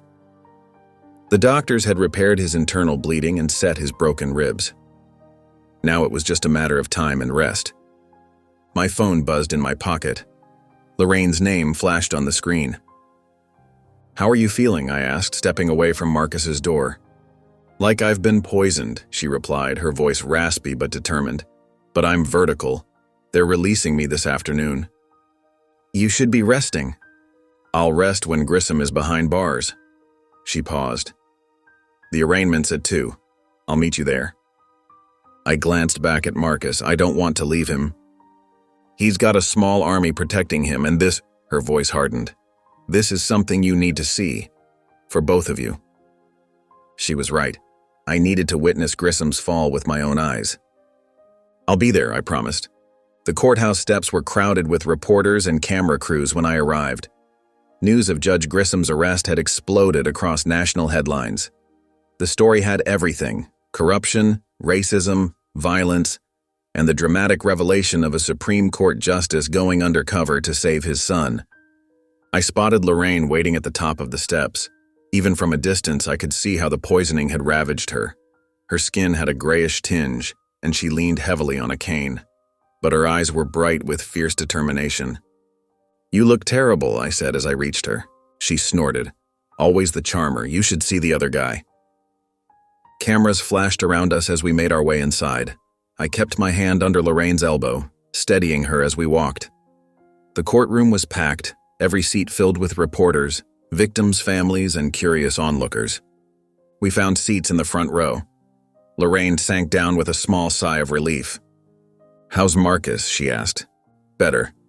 The doctors say he'll make a full physical recovery." She caught the unspoken qualifier. "And the rest?" I shook my head slightly. "He wakes up screaming, thinks he's back in that place." Lorraine's hand found mine, her fingers cool and dry. "He'll heal. You both will. But this..." She nodded toward the front of the courtroom.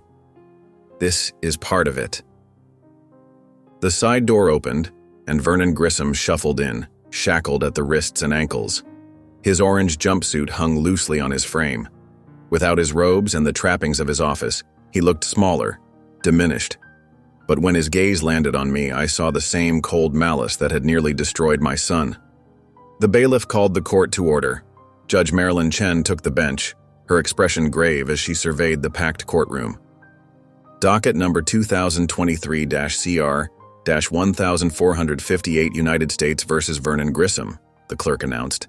The federal prosecutor, a sharp-eyed woman named Reynolds, stood. Your Honor, the defendant is charged with multiple counts of conspiracy to violate civil rights, judicial misconduct, kidnapping, attempted murder, and racketeering. Judge Chen nodded. How does the defendant plead? Grissom's court-appointed attorney rose. Not guilty, Your Honor. A murmur rippled through the courtroom. Lorraine's grip on my hand tightened. Regarding bail, Judge Chen continued, the court will hear arguments. Reynolds stepped forward. Your Honor, the government strongly opposes any bail in this matter. Judge Grissom has demonstrated not only a willingness to obstruct justice, but to actively endanger witnesses. We have evidence that he ordered the poisoning of a key witness, Lorraine King. Lorraine straightened beside me, her chin lifting as all eyes turned toward her. Furthermore, Reynolds continued, we have testimony from Clara Jenkins, the court clerk and Mr. Grissom's former associate, detailing his extensive criminal network and flight risk. As if on cue, the courtroom doors opened and Clara Jenkins entered, escorted by federal marshals. Grissom's head whipped around, his face contorting with rage as he saw her. You bitch, he snarled. You lying bitch. Order. Judge Chen slammed her gavel. Mr. Grissom, control yourself or you will be removed. Clara took the witness stand, her hands trembling slightly as she was sworn in, but her voice was steady as she began to testify. I worked as Judge Grissom's clerk for 15 years, she said. During that time, I witnessed and, God help me, assisted in his scheme to funnel young defendants, primarily Black and Hispanic males, into the private prison system for kickbacks. The courtroom was utterly silent as she detailed the mechanics of Grissom's operation, the targeted arrests, the intimidation tactics, the falsified paperwork, and the money trail leading back to offshore accounts in Grissom's name. And what about Marcus Washington? Reynolds asked. Clara's eyes flicked to me. Judge Grissom specifically targeted him because of who his father is. He wanted to make an example. You lying whore! Grissom lunged forward, only to be restrained by his guards. You helped me. You were right there. Judge Chen's gavel cracked again. Mr. Grissom, this is your final warning. But Grissom was beyond control now. You think this is over? He shouted, his eyes fixed on me. I still have friends. You and your boy aren't safe. You hear me? This isn't over. Remove the defendant, Judge Chen ordered. As the guards dragged Grissom toward the door, he continued to scream threats. I'll find you, both of you. You're dead men walking. Lorraine squeezed my hand, her expression grim but satisfied as we watched him being hauled away, his threats echoing down the corridor. Judge Chen's voice cut through the chaos. Bail is denied. The defendant will be remanded to federal custody pending trial. The gavel fell with finality, and I felt something loosen in my chest, a knot of tension I'd been carrying since that first phone call about Marcus's arrest. Lorraine leaned against me. It's a start, she murmured. I nodded, watching as the courtroom began to empty. It was indeed just a start. Grissom's threats still hung in the air, and Marcus still woke screaming in the night. But for the first time since this nightmare began, I could see a path forward, for justice, for healing, for reclaiming our lives from the shadow of Vernon Grissom. The sentencing hearing came 6 months after Grissom's arrest. 6 months of depositions, evidence gathering, and watching Marcus struggle to reclaim his life. 6 months of nightmares and therapy sessions and small, hard-won victories. I sat in the front row of the courtroom, my back straight, eyes fixed on Grissom as he shuffled in wearing an orange jumpsuit, hands and feet shackled. The man who'd once lorded over this courthouse like a king now looked smaller, diminished. The jury had deliberated for less than 3 hours before returning with guilty verdicts on all counts. Judge Rodriguez, brought in from another district to ensure impartiality, looked down at Grissom without a trace of sympathy. Vernon Grissom, you have been found guilty of the most egregious abuses of judicial power this court has ever seen, she began, her voice echoing through the packed courtroom. You weaponized the very system designed to protect citizens. You targeted the vulnerable. You enriched yourself by destroying lives." Grissom stared straight ahead, his jaw clenched. "The court sentences you to 40 years in federal prison," Judge Rodriguez continued. "All assets gained through your criminal enterprise are hereby forfeited. Your license to practice law is permanently revoked." A collective exhale swept through the courtroom. Beside me, Lorraine squeezed my hand. She'd recovered from the poisoning, though she still tired easily. Her testimony had been crucial in securing the conviction. "Furthermore," Judge Rodriguez added, "the court orders full restitution to all identified victims of your scheme and recommends a comprehensive review of every case over which you presided." As the judge finished reading the sentence, I closed my eyes briefly. It was done. Not just for Marcus, but for hundreds of others whose lives Grissom had casually destroyed.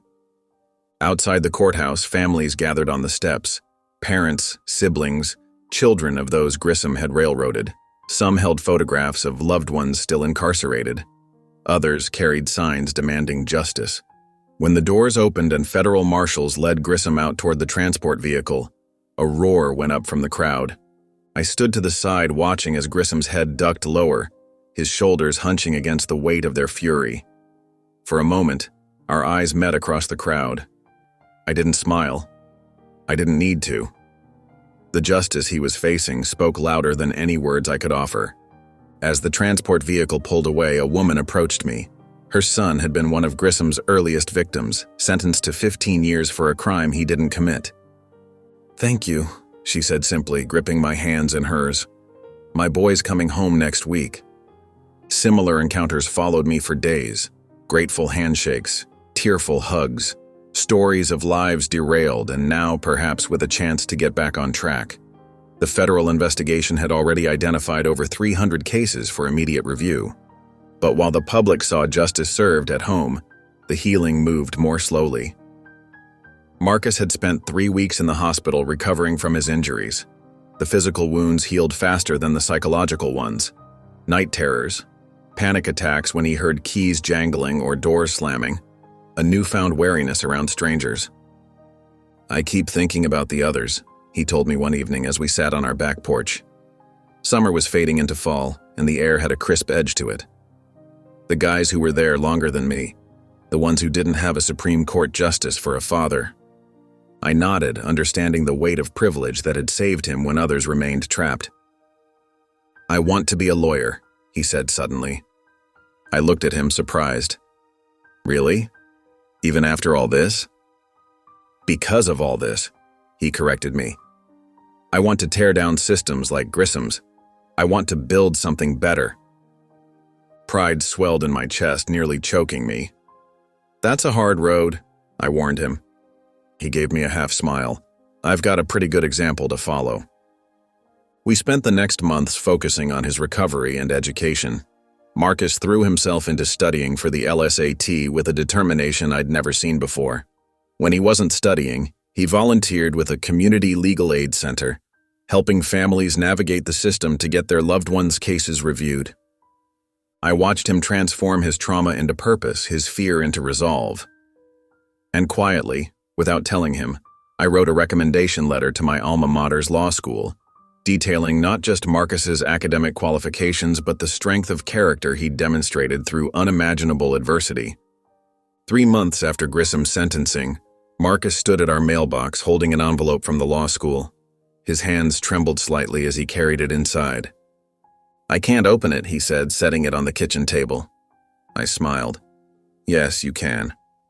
He took a deep breath and tore open the envelope. His eyes scanned the letter, then filled with tears. "Full scholarship," he whispered, looking up at me. "Dad, I got a full scholarship." I moved around the table and pulled him into my arms, my own eyes burning with unshed tears. The letter fluttered to the table, revealing my name among the signatories of the scholarship committee. "You did this?" Marcus asked, his voice thick with emotion. "No," I said firmly, holding him at arm's length so he could see the truth in my eyes. "You did this. Every step of the way, son. You earned this." He hugged me again, and I felt his tears soaking through my shirt. But these weren't tears of fear or pain. They were tears of triumph, of possibility, of a future reclaimed from the jaws of injustice. As we stood there in our kitchen, the acceptance letter between us, I knew that while Grissom's sentence had closed one chapter, Marcus's scholarship was opening another, one filled with purpose and promise. I walked alone along the beach, my bare feet sinking into the cool morning sand. The sun had just cleared the horizon, painting the sky in brilliant strokes of orange and gold. I'd been coming here every Sunday for the past few months, my own private ritual of reflection. The weight around my neck was light but constant, a reminder of everything we'd survived. I reached up and ran my fingers over Marcus's high school ring, now hanging from a simple silver chain. The metal was warm from resting against my skin. 3 months had passed since Marcus started law school. 3 months of late-night calls filled with excited chatter about constitutional law and judicial precedent. 3 months of watching my son rebuild himself into something stronger than before. A wave crashed against the shore, sending foamy water rushing toward my feet. I stood my ground, letting the tide swirl around my ankles before retreating back to the vast ocean. That's how justice works, I thought. It might recede for a time, might seem distant and unreachable, but if you stand firm long enough, it always returns. I continued walking, the wet sand firm beneath my feet. The beach was mostly empty this early, save for a young family setting up near the water's edge. A father and mother knelt beside their small daughter, helping her pack wet sand into a plastic bucket. When they upturned it, the little girl squealed with delight at the perfect tower they'd created. "Higher, Daddy," she demanded, already scooping more sand. The man laughed and reached for another bucket. "Okay, princess, let's build it as high as the sky." I slowed my pace, watching them work together. The father caught my eye and nodded a greeting. I returned the gesture, something warm unfurling in my chest. This was what we'd fought for, not just Marcus's freedom, but the simple right of families to exist without fear, to build sandcastles on Sunday mornings, to plan futures that weren't derailed by corruption and hate. My phone buzzed in my pocket. I pulled it out to see a message from Marcus with a photo attached. He stood in his dormitory room, proudly pointing to a framed document on his wall, his first perfect score on a civil procedure exam. "Like father, like son," the message read. I smiled and typed back, "Better than your old man already." Slipping the phone back into my pocket, I continued along the shoreline. The ring bounced gently against my chest with each step. Marcus had given it to me the day he left for school. "I want you to have this," he'd said, pressing the ring into my palm, "to remember what we went through, what you did for me." I'd protested at first. It was his ring, his achievement, but he'd been insistent. "Every time I look at it, I see that jail cell," he'd admitted quietly. "But when you wear it, maybe I can start seeing something different, something better." So I'd threaded it onto a chain and worn it every day since, not as a reminder of the darkness we'd faced, but as a testament to the light we'd found on the other side. I stopped walking and turned to face the ocean fully. The vastness of it always humbled me, how something so powerful could also be so constant, so dependable. The waves would continue their rhythm long after I was gone, just as the law, at its best, continued its work regardless of who wielded its power. Grissom's case had triggered a cascade of reforms throughout the county. The prison kickback scheme had been dismantled, dozens of wrongful convictions had been overturned, and Marcus, my brilliant, resilient son, was now dedicating his life to ensuring such abuses never happened again. The young family's sandcastle had grown impressively tall. The little girl now stood back, hands on her hips, surveying their creation with serious eyes. "It needs a flag," she declared. Her mother produced a small paper triangle attached to a twig, which the child planted ceremoniously at the castle's peak. They all clapped, celebrating this small triumph against gravity and tide. I smiled, understanding their joy. Sometimes the most meaningful victories were the ones that seemed smallest to others. A sandcastle standing tall, a son safe in his dorm room, a corrupt judge serving his sentence far from the power he'd abused. A particularly large wave rushed up the beach, threatening the family's creation. The father quickly built a protective wall around it, diverting the water. The castle stood firm as the wave retreated. I wrapped my hand around Marcus's ring, feeling its familiar contours. The sunlight caught the metal, sending a flash of brightness across the sand. Like a signal, like a promise. In that moment, standing between earth and ocean, I felt a peace settle over me that I hadn't known was possible after everything we'd endured. Not the fragile peace of a temporary reprieve, but something deeper and more enduring. The peace of a life rebuilt from ashes, stronger than before. I smiled quietly, my hand still wrapped around the ring, and continued my walk along the shore. If you enjoyed this story, I handpicked this next story that you will enjoy. Please don't miss. If you enjoyed this story, I handpicked this next story that you will enjoy. Please don't miss this one. Click here to watch it.